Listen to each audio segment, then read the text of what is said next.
The night is loud, rain slams against concrete, neon lights flicker through broken glass.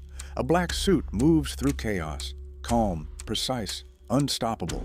No introduction, no explanation, just bodies falling, one after another. Inside a crowded club, music pounds, but something else is louder, the sound of fear spreading. A man walks through bullets like they don't exist. Someone whispers a name, barely able to breathe. John Wick. In that world, he isn't just a killer, he is the boogeyman. And the most terrifying part is this.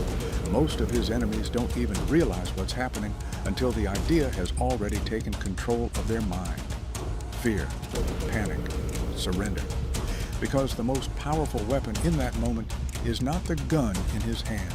It's the idea already planted inside them. But that kind of power doesn't start with violence. It starts much earlier, before the legend, before the revenge, before the war that shook an entire underworld.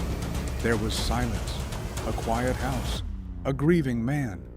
John Wick had already walked away from everything, the violence, the blood, the identity that made him feared. He left it all behind for love. And when that love was taken from him, something inside him didn't just break, it opened. Because when the human mind is drowning in grief, it becomes vulnerable, wide open. That's where ideas slip in the deepest, not loudly, not forcefully, but quietly, permanently. One night changed everything. A simple encounter at a gas station, a careless son of a powerful man, a stolen car, a small act of cruelty that seemed insignificant to everyone except the one man it affected. And then, the final trigger, a puppy, the last gift from his wife, taken, destroyed. In that moment, the world didn't just provoke John Wick. It planted something inside him, not revenge, something deeper, identity. Because the strongest actions don't come from anger. They come from who you believe you are. This is where the first psychological trigger reveals itself. One simple word. Because.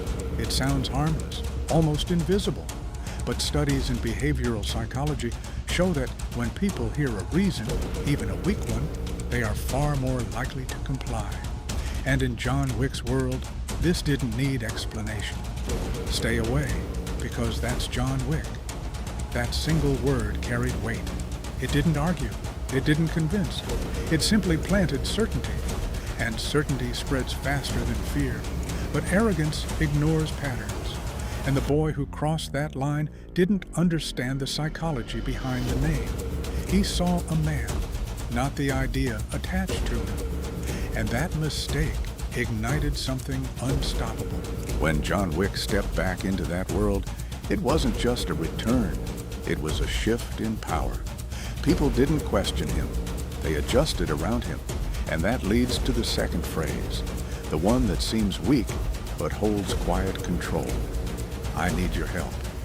In psychology, this creates a subtle reversal. When someone helps you, their mind justifies the action by elevating your importance. They convince themselves you matter. John Wick never had to beg for help. His existence demanded it. Inside the Continental, rules bent without being spoken. Allies appeared without being called. Because once people aligned themselves with him, even in small ways, their minds locked into that loyalty. They didn't just assist him. They became part of his story. And then came the peak, the moment where the legend stopped being a rumor and became undeniable reality. Body after body, precision without hesitation. A system designed to control killers, disrupted by one man who refused to follow its rules. His actions weren't random. They were calculated, controlled, almost mechanical. And the numbers began to tell a story no one could ignore. Hundreds of kills, each one reinforcing the same idea. This is not a man you fight. This is a force you survive, if you're lucky. The underworld didn't just fear him, it adapted to him. But every peak creates pressure, and pressure demands a breaking point. This is where the third and most dangerous psychological weapon comes in. Not a statement, but a question. Because questions don't control people directly. They let people control themselves. Instead of telling someone what to do, you make them think. And once they think, they believe the decision is theirs. The High Table understood this perfectly. They didn't command the world to kill John Wick. They created a situation where every assassin asked themselves the same question. What if I'm the one who takes him down? That single thought spread like a virus, not forced, chosen. And suddenly, the entire world turned against him. This was the fall. Not immediate, not clean, but brutal, physical, real. Bruised ribs struggling for breath, hands shaking from exhaustion, every step heavier than the last. The same man who once walked untouched through chaos now felt every impact. Every hit mattered. The legend didn't disappear, but it cracked. And when something that powerful cracks, it creates tension far stronger than any victory. But this is where transformation begins.